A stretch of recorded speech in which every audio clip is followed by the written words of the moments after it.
a variable can hold value of a data type. Okay, so and for example, we can say the age of a person. Okay, which will number, and the name of a person, which is a sequence of characters, and the address of a particular person is a combination of numbers and characters.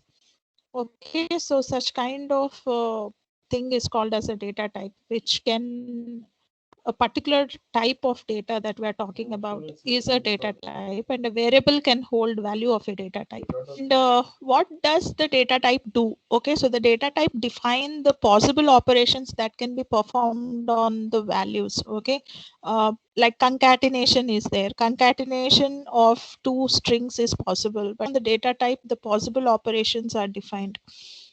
And the data type defines the storage method, how a particular data need to be stored internally, and also the range of the data type. Okay, will be different.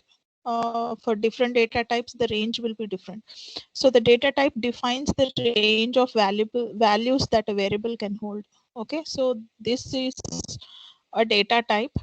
And so the data types are 6 over here.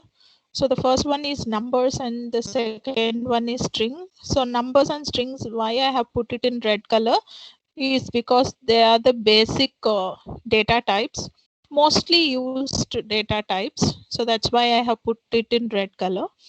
So based on the data type of a variable, the interpreter reserves memory and determines the type of data that can be stored in the reserved memory. Okay, and even the data types in Python are objects. Okay, but I hope like you can recollect what I have told you in the previous class, that the difference between like pure object oriented programming language and non-pure object oriented programming language. Okay, so in object oriented programming languages there are two types, like one is pure and non-pure. And Python comes under the category of pure object oriented programming language because everything in Python is an object. Even the data type, like int, uh, this string number, and all these are the objects. But in Java they are not objects, they are primitive data types, so they are not objects. So that's why Java is not pure object oriented programming language. So everything in Python is an object, including the data types are objects. So their numbers, strings, boolean, list, tuple, and dictionary. And these are all the built-in data types that we are talking about. And you can also create your own data types in Python, like classes. Okay, so like how in C programming you create user defined data types using structures, classes are similar concepts like your structures. Okay, so in C programming you say struct and then you say some node, or and then inside that you can give different kinds of data types, like you can give int. The struct can hold different kinds of data types in it. In the similar way, the classes are synonymical to the structures of the C programming. So you can create your own classes which are like user defined data types in Python, other than the built-in data types. Okay, so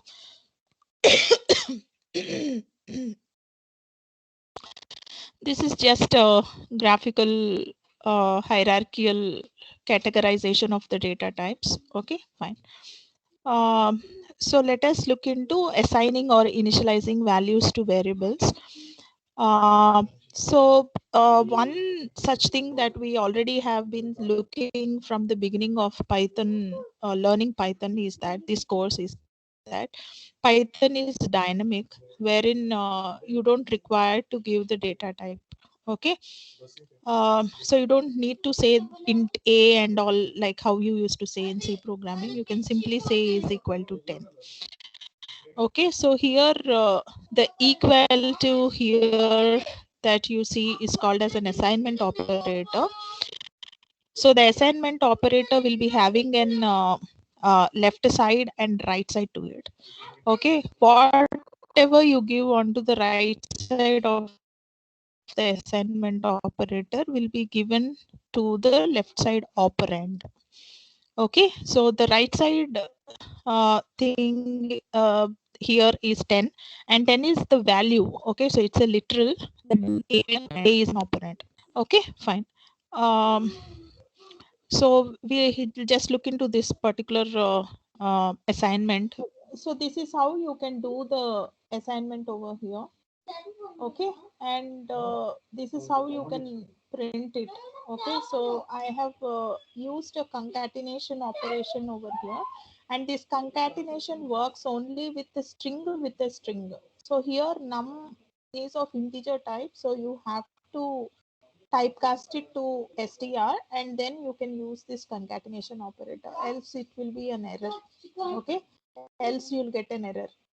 So since code over here is a string, so I can simply use a concatenation over here. If it is not a string, then you have to convert it into string and then concatenate it and see the result. Okay, well, fine. So here is how you can reassign values to the variables. So I said val is equal to 100, and this is how I'm printing it. Okay, and so this is val. Okay, so which is I said be safe, and then I'm saying plus val. Why plus is valid over here? Because this is a string which is put in double quotes, and this val is also a string. So string plus string concatenation of this is possible. Okay, here val is 3.14, which is not a string. So I'm converting it into a string and then concatenating it. Here the point is reassigning values to the variables. Okay, so here in this particular point, it is taking 100, which is an integer, and here it is taking a string, and here it is taking a floating value. So all this is possible. Okay, so this kind of reassigning a variable to different kind of data types is possible. Okay, fine. And next is multiple assignment. Multiple assignment is possible.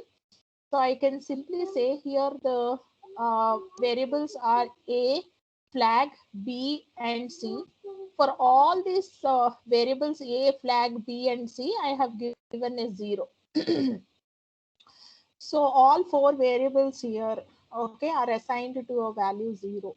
Okay, and also this is different from this. Here all the four variables will get the same value, but here each and every variable will get different values, but I can do it in a single line. Okay, I'm saying sum comma, so look at the syntax over here. Then I said a comma b comma flag, then is equal to. So this two after equal to, so this is an assignment operator. So this 2 will get assigned to sum, and this 3.14 will get assigned to A, and this 0 will get assigned to B, and B safe will be assigned to flag. Okay, so this kind of assigning single value to multiple variables as well as different values to different variables is also possible. So I said herein I'm giving the same value to the three variables A, B, C. So A, B, C, all the three variables get 100. Okay, so when I print A, B, C, you can see the output 100, 100, 100. And in here, I have given different variables to different values to different variables, and all that get printed over here. Okay, so these are all the programming syntax rules that we are just learning so that our programming will become easy. Okay, so the next one is using of del keyword. Okay, so the del keyword is used to actually delete objects. As I said, everything in Python is an object. Okay, and using variables after deleting it causes an error. So herein I have taken a is equal to 10, then I have printed, so you can see the output that it is showing 10 on the screen. But in the next line, what I did is I just have said del A. What happened here is when I said del A, okay, so in the memory, what happens, 10 will be here, okay, so A will be here. So A is the object which is referring to this particular value. Now I am deleting this A, meaning that this reference is gone. Okay. So when this reference is gone and I'm trying to print A, so it will not, A is not no more existing in the memory, but 10 will be there. Okay. So this is what will go for recycling. Garbage collection is what, this is what is called as garbage collection. When a value is not referenced, okay, so when the value is not having a reference variable, then this memory will go for recycling. Okay, so 10 will still be there in the memory, A will not be there, the reference will not be there. Okay, so I hope you understood that point. Okay, so when I said del A, the reference is gone. So I'm saying, now I'm saying print A, because the reference is not there, so it will say A is not defined. So after using the del keyword, you cannot try to access the variable. Now, in what situations this del keyword is useful? This del keyword is useful for us to delete a member from an array. Okay, so if you want to delete a value from an array, especially maybe I'm saying x of 2. Okay, so this, for this situation, del keyword will be very useful. Or deleting an item from a list. Okay, so list is a data type. So deleting an item from a list and all that, for doing that, del will be a very handy keyword. Okay, fine. And so this is related to the indentation. So there are two types of lines in a program code. The first one is the physical line and the second one is the logical line. Physical line is what we see as a statement. Okay, so logical line is what Python see as a single statement. See, for example, okay, so this is a line which Python understands to be a, this is a logical line. Python understands this as a single statement. Okay, and so we are saying print message, and then this is another logical line. Okay, so what we see is different from what Python sees. Python sees a single line with indentation. Okay, so it actually separates the statements by looking at the spaces or the indentations that we give. Okay, and for example, so here you can see that this is the physical line that we are giving. So here I said message is equal to msg is equal to be safe, and in the next line I said print msg. So this will, this, your Python cannot understand this. Okay, so why your Python cannot understand this is because after this single quotes, it assumes that the statement has come to an end, and we are writing another statement here. Okay, so it cannot understand it. So you can see that invalid syntax. So this is not possible. So if you want things to be in a single line, then after a statement you can give a semicolon, like how you give in your C programming. Okay, in C programming, end of the statement is given with a semicolon. Okay, so we do have a semicolon, a very important syntax rules in C programming, wherein we give a semicolon at the end of each statement, except for the continuation statements like control branching and all that, for if and all that. Except for that, you give a semicolon for each and every statement. So when you give a semicolon, it understands, Python understands this to be one logical line and this to be another logical statement. Okay. So there can be a semicolon at the end also. If it is not there also, it is okay, because this is the last statement. Okay, so this kind of mistakes we should not make while writing the programs. Um, Coming to the Boolean data type.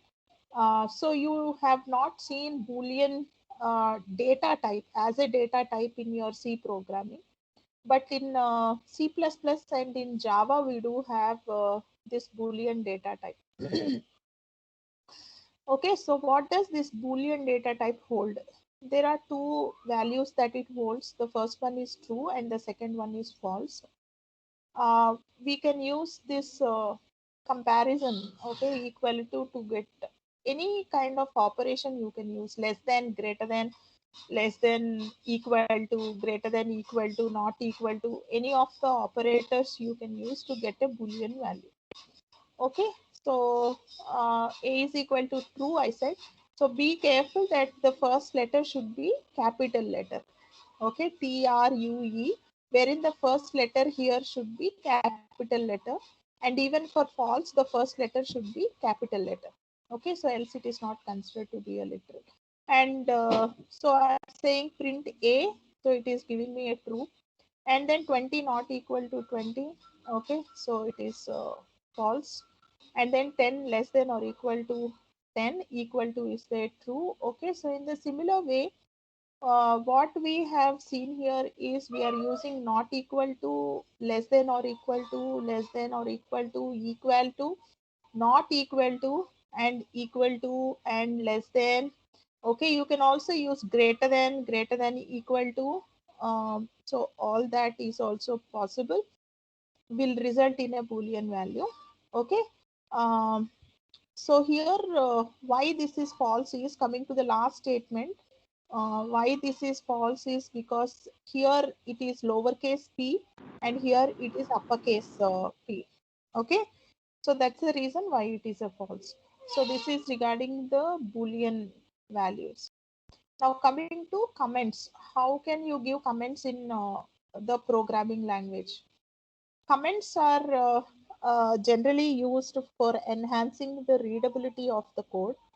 Uh, for example, you want to know for what you have written the method. Okay, so for what does the method return you, or what happens inside the method. So you can just give a single line comments before the methods. And also you can also write simple comments regarding the fields that are there that you have used in the method. Okay, and the purpose of the method, why did you write that method, so why did you write a class, what happens inside the class. So if you just wanted to enhance the readability of the code, you can use comments. Not only that, comments help other programmers also to know what you have written. Okay, so say for example, you're working in a software company and on a project, and after some days, like you have quit your job and you have gone to some other company. So the code that you have written should be will be taken over by somebody else to complete. So in such situations, like the other person should know what exactly you have written, okay, rather than going through the entire logic of your program. Comments always help us to understand what the programmer have written. So there are different ways of commenting in the program, and it is always good that you use your program, especially with fields that are used in a method, and what the method returns, the method uh, after the method executes, what exactly the method returns you, all that you can put it in the comments. Okay, so there are two kinds of comments you have seen in your C programming. The first one is the single comments and the second one is the multi-line comments.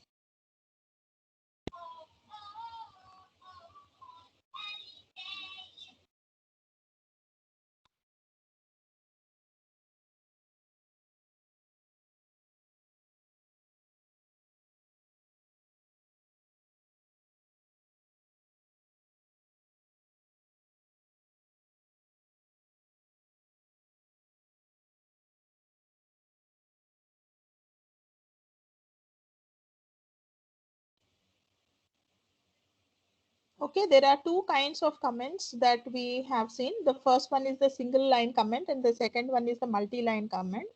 Multi-line comments are used for writing more than one line as comments, and single line is single line comments. Okay, so wherein for single lines we generally give a double slash like this, and for multi-line we give a slash and an asterisk followed by multiple lines, and finally we give an asterisk and then a slash.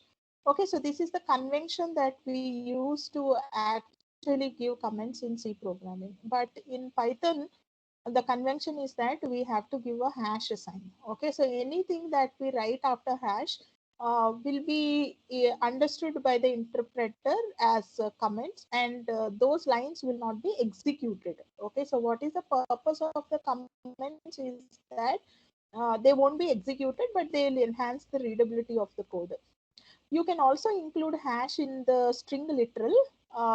So I said hi, but before hi, I have put an hash over here. It is totally valid to put a hash inside the string literal.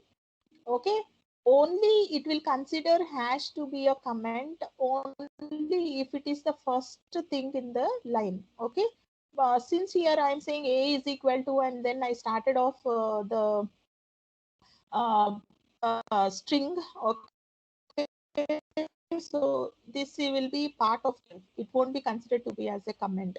So the output is hash hi and hash. Okay, and in Python you don't have this multi-line comments. So if you have two or three lines to be mentioned as comments, you have to give all hash in front of the lines. Okay, there is no like multi-line comments in Python. And so this is an example. This is an example wherein I have put my first program. So this is what will indicate the interpreter that it is a comment. Okay, so this also will be interpreted to be as comments. And I said a is equal to hi girls, and I just printed a. Okay, so only these two lines will be executed by your interpreter. So Python does not have a syntax for multi-line comments. So you don't have a syntax for multi-line comments. In Java, you have three kinds of comments. Okay, you also have the documented kind of comments also in Java. So just for your knowledge sake, I am telling you, C supports two comments.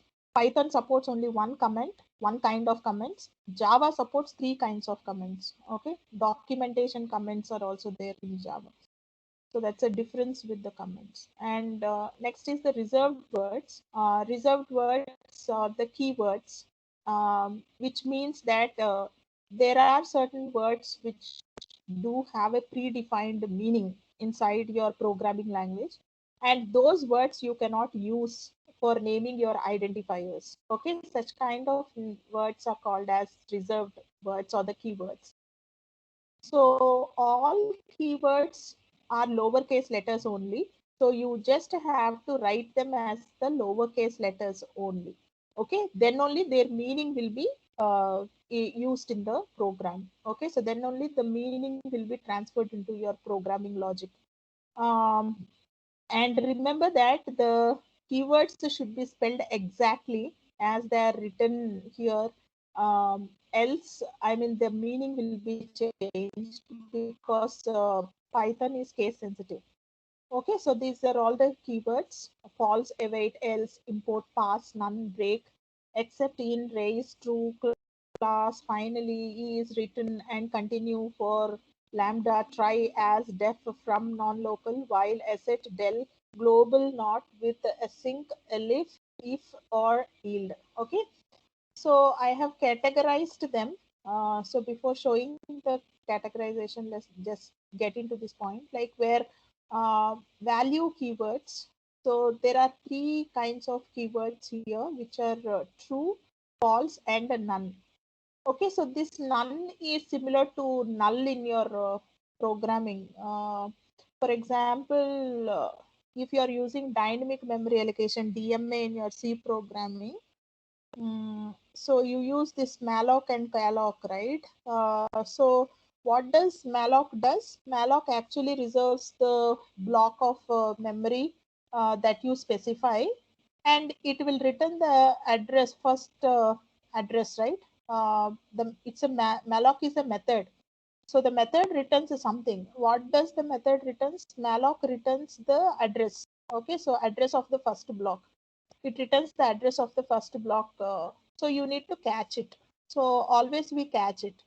And uh, if the address, so after using malloc, it's a very good programming practice that you check whether you got null.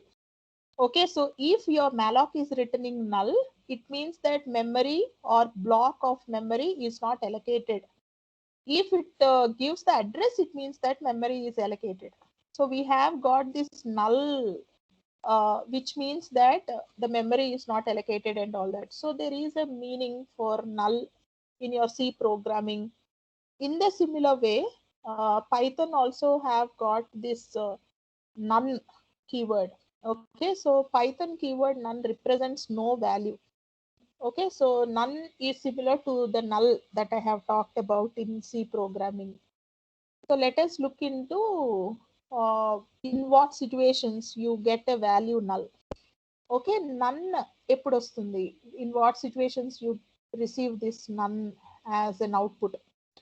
So none is the default value returned by a function if it doesn't have a written statement.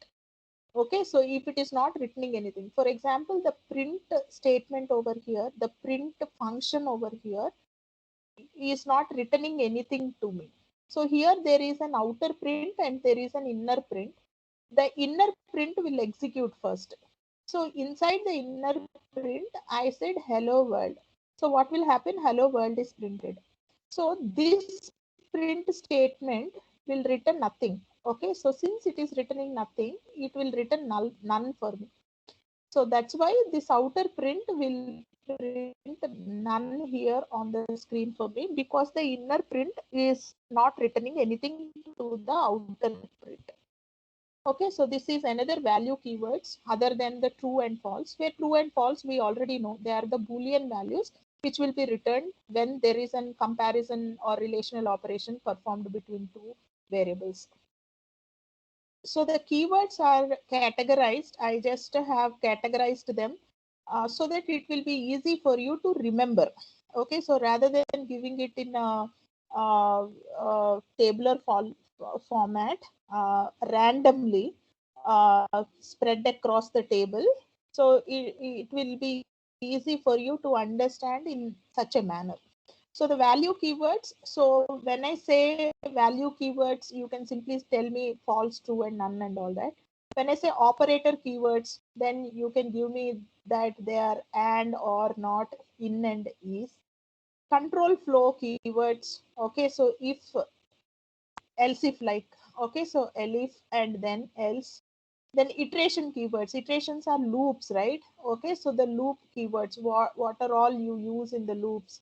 Okay, so for you have, while you have, and these are the break and continue or the control, iteration control statements that we use inside for and while. And else you can also use here inside the loops in Python. And these are structure keywords. Okay, so you have this def, then class with the as and pass and all that. Then you have the lambda keyword, and then you have this written keywords, written yield and all that. Import keywords are like including hash include, like you use in your C program, right? So include will actually include a header file, which is already a predefined file which you want to include in your program and use its functions. In the similar way, Python also has got that inclusion of different packages. Okay, so those are used by using the import keyword rather than include keyword. And exception handling keywords. Exception handling, I already told you in the beginning of this Python course, like they are the keywords which are used to actually stop the abrupt termination of your program. Rather than stopping your program whenever there is an exception, you want to bypass the exception and still make your program run. Okay, so that is possible by using the exception keywords. And these are all the exception keywords: try, except, and raise, finally, and all that. Okay, so these are asynchronous keywords. Okay, and which are used for making your thread. Okay, so threads key, we use these keywords. And variable handling keywords. Okay, so these are the variable handling keywords: del, global, and non-local, and all that. So I just have categorized them. You can see that the keywords are less compared to your other programming language. So that's why it's very easy for you to learn the language. And these two are the deprecated keywords: print and exec.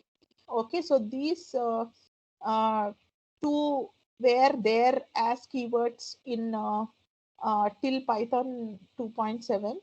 Now they are not part of the Python keyword set.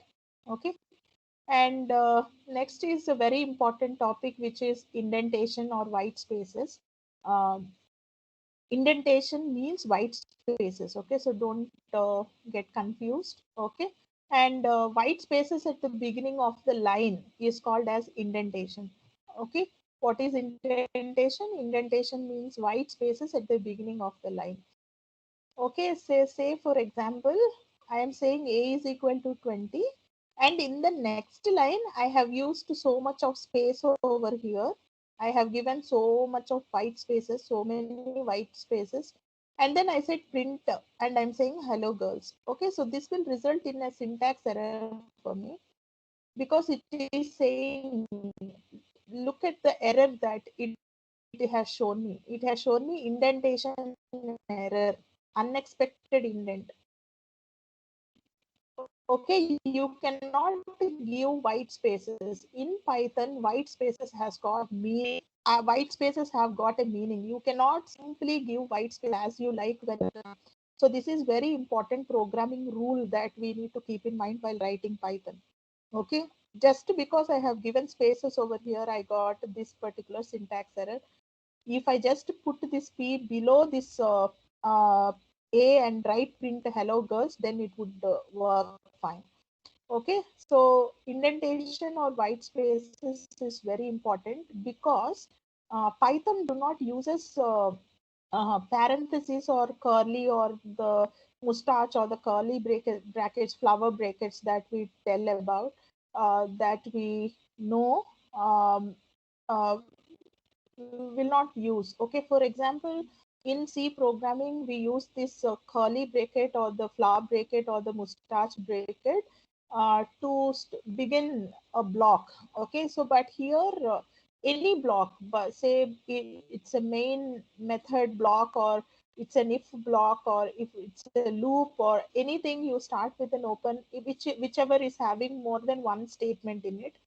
If it is having more than one statement, we call that as a block to be executed. And such blocks are, there is an open curly bracket and you give the statements, and then there should be a closing bracket. So this indicates the compiler that the block has begun here and the block ended here. But Python do not use such kind of brackets or parentheses or the curly brackets or whatever. So to indentation, it depends entirely on indentation to form a block. So indentation is actually used to form a block or define the scope in the code. So these indentations are very important in Python. So you cannot give white spaces as you like whenever you write the program. All the statements inside a block should be at the same indentation. Your entire logic is correct, but since your indentation is not proper, maybe you may get syntax errors and you may get stuck. Okay, so it is very important for us to learn the root language before proceeding further. So here I said equals 7, and I used an if statement later, and next I have put I. Okay, just below I have put P. So wherein the block of if didn't start over here. So this is an error when there is no if I just gave an if and I am giving a print statement over here, and you can say that this is different and this is different. If this is different, then what is the purpose of giving an if block over here?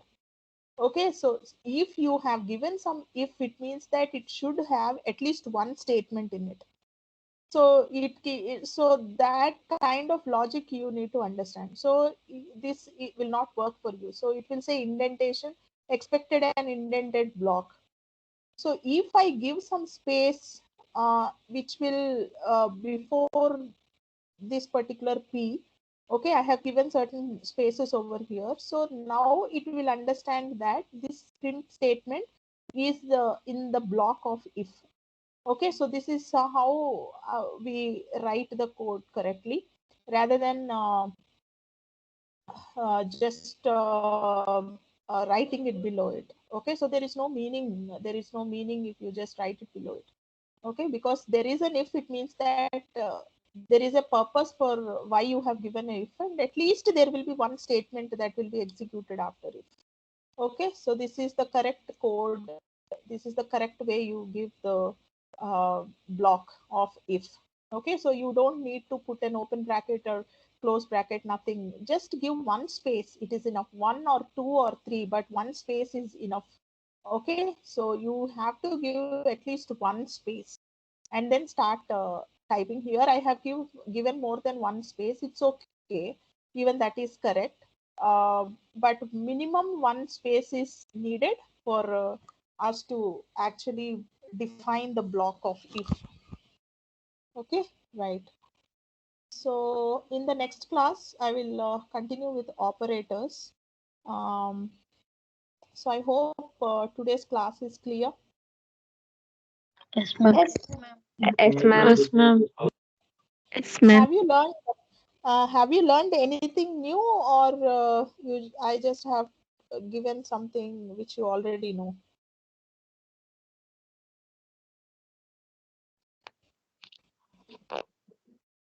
We learn new things. Okay, fine.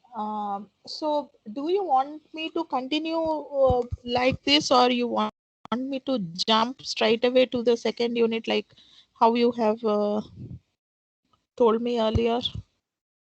Continue like this, No, ma'am. ma'am. Continue, ma'am. Continue like this, Continue ma'am. like this, ma'am. Continue like this. Okay, so you want to continue, you want me to continue like with where I have stopped. Okay, Dena? Yes, ma'am. Yes, Yes, ma'am. Yes, ma'am. Okay, ma. In tomorrow's class, we'll see operators.